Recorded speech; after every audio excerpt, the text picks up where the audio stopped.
Assalamualaikum warahmatullahi wabarakatuh. Hello ma'am, how are you today? I hope you are in good condition and all of my friends, me and also my family that is good condition too. Okay, today I want to submit my task that is make a video or short video. This video about being a good storyteller and the theme is dealing with religious stories. And now I choose one the title from the story that is early history of the ADZAN. And keep watching. Early history of the ADZAN.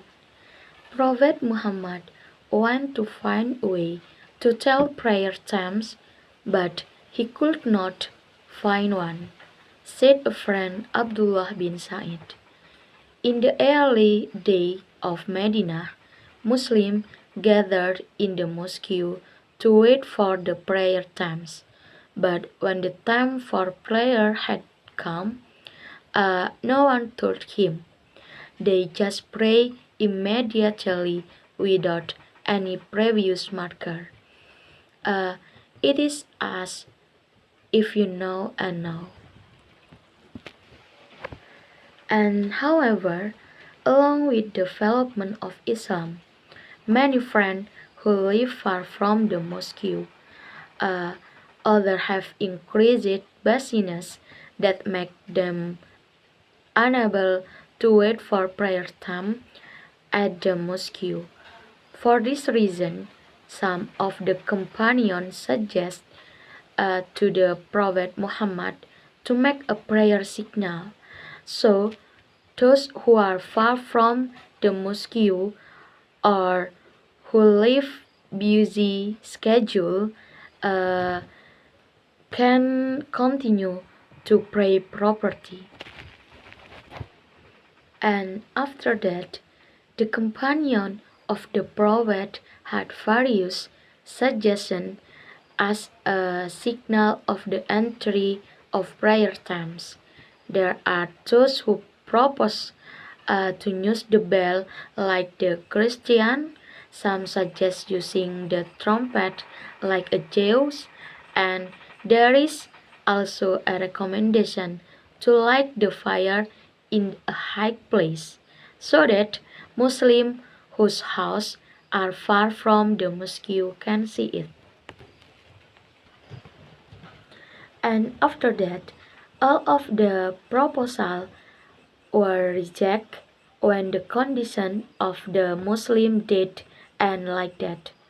Quote from Syiah Nabawi, a friend named Abdullah bin Sa'id went to the Prophet Muhammad. He told that he had just dreamed of seeing the call to prayer the night before in a dream. Abdullah bin Sa'id was visited by a green-robed man who was carrying a bell.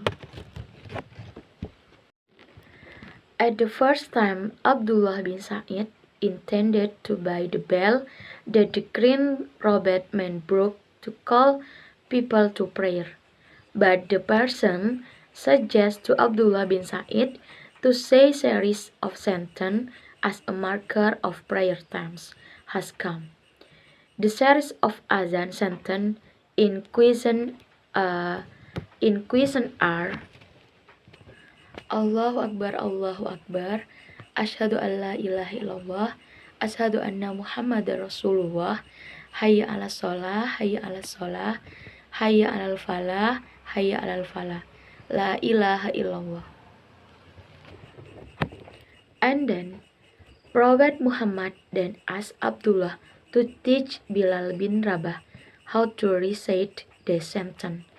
When Bilal bin Rabah gave the call to prayer, Umar bin Khattab, who was at his house, heard it. He immediately went to the Prophet Muhammad and told him that he also had a dream about the same thing as Abdullah bin Sa'id. namely the call to prayer as a signal of the entry of prayer times. Okay, in one history, the Prophet Muhammad is also said to have received a revelation about the call to prayer. Therefore, he confirmed what was conveyed by Abdullah bin Sa'id. Since then, the call to prayer has officially become a marker of the entry of prayer times. Uh, according to a more valid opinion, the call to prayer was first recited in the city of Medina in the first years of Hijriah. And then Bilal bin Rabah was the first muazzin in Islam.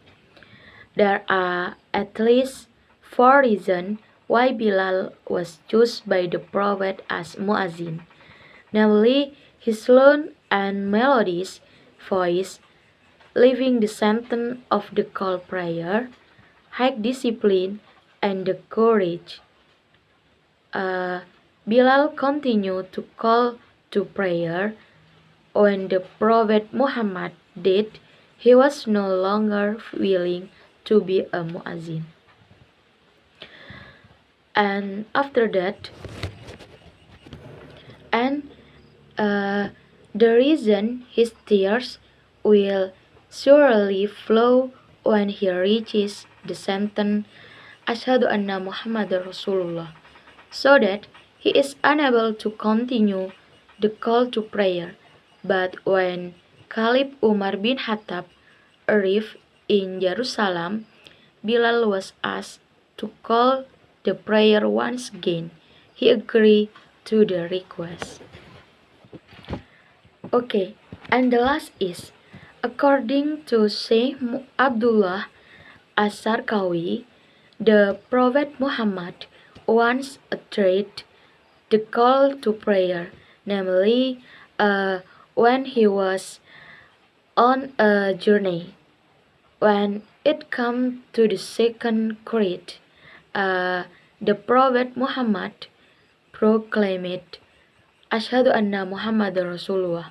Another narration say the Prophet say, Ashhadu anni Rasulullah.